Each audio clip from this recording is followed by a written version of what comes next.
Fernando Pessoa em Tallinn, um artigo de opinião de Duarte Branquinho, publicado na edição online do jornal Nascer do Sol, em 24 de fevereiro de 2025. As livrarias são pontos de encontro que nos surpreendem sempre, mesmo nos locais mais inesperados. O centro histórico de Tallinn é encantador e permite-nos passar pelo traçado de uma cidade medieval. Apesar da destruição dos bombardeamentos soviéticos no final da Segunda Guerra Mundial e a consequente ocupação comunista, a maioria dos edifícios foi erigida entre os séculos XIII e XVI e está excepcionalmente preservada. Mesmo com as temperaturas negativas de fevereiro, o mês mais frio do ano, há turistas nas ruas. Visitam lojas locais, restaurantes temáticos, os museus e os tantos pontos de interesse histórico. O ambiente é de tranquilidade e recorda-me o que em tempos foi a minha distante Lisboa. Maravilhado com a cidade e atento à arquitetura, noto uma placa à porta de uma pequena e acolhedora livraria.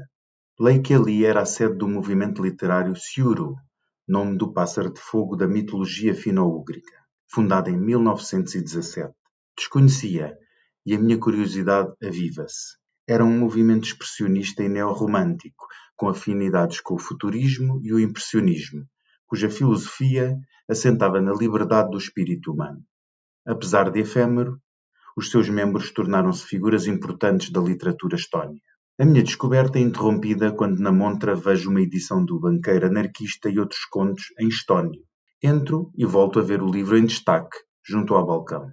Peço para tirar uma fotografia, dizendo que sou português.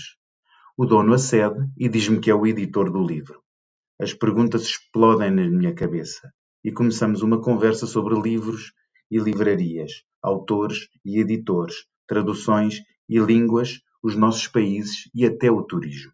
Martin é alfarrabista e tem uma editora independente chamada Paradis. Respeita a herança do Siuro e tem afixada a fotografia dos fundadores do movimento: August Geilit, Mari Under, Johanna Zemper, Frida Douglas, Arthur Adson e Henrik Wisnapuu. Gosta do seu pequeno canto e dos encontros, como o nosso, que a livraria proporciona. É crítico das grandes cadeias e diz que podem ser bonitas, mas que lhes falta o espírito bibliófilo. Concordo e digo que de manhã estive numa Rava Ramat. Achei o espaço muito agradável, até lá tomei café, mas saí de mãos a abanar. Digo-lhe que chamei esses locais boutiques de livros, porque apenas vendem o que está na moda. E o Pessoa? Martin diz-me que muito já estava traduzido, tanto na poesia como na prosa, nomeadamente o livro do Desassossego. Mas tinha encontrado estes contos e livros de direitos de autor. O grande desafio foi encontrar tradutores à altura desta tarefa. Isto porque, segundo me disse, estes textos não são apenas histórias, são também filosóficos. Pergunta-me sobre Pessoa, sobre as diferenças entre o português europeu e o do Brasil, os heterónimos, os textos em inglês do jovem poeta. E, por fim, se conhece a imagem da capa. Claro, é o famoso retrato feito pelo Almada Negreiros. Tinha sido escolha dele. E até tinha descoberto que havia 2 versões do quadro. Pede-me sugestões de autores portugueses para publicar. E atiro prontamente o Essa e o Camilo, que ele não conhecia. O que é óbvio para mim, é uma descoberta para ele. E vice-versa. Falamos de autores estónios, um mundo novo do qual nada sei, e recomenda-me Jan Kroos, dizendo que é muito conhecido e traduzido. Agora a descoberta é minha. Diz-me que eu seguramente tinha visto a estátua dele umas ruas abaixo. Respondo que sim, porque até a tinha fotografado. Estava com um cachecol com as cores nacionais estónias e em frente a um restaurante português chamado Tasca.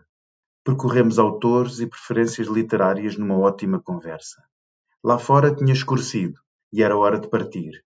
Com um saco de livros, despeço-me e trocamos agradecimentos.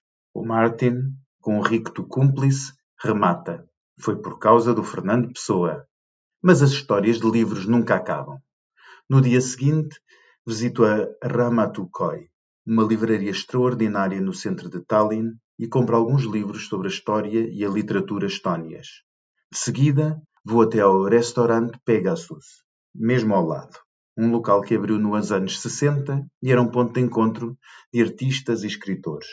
Tenho encontro marcado com Ruben Calep, jovem político e antigo deputado, para uma entrevista a propósito do Dia da Independência da Estónia. No final, em conversa, conto-lhe o meu encontro pessoano do dia anterior. Para minha surpresa, diz-me que o pai era poeta e traduziu Fernando Pessoa. Incrível! Abro um dos livros que comprei e rapidamente descobre uma referência a Ain Calep, louvando o seu trabalho enquanto tradutor. Perante o meu espanto, responde-me que é natural, porque a Estónia é um país pequeno. Digo-lhe que não é pequeno, é familiar, como a Europa.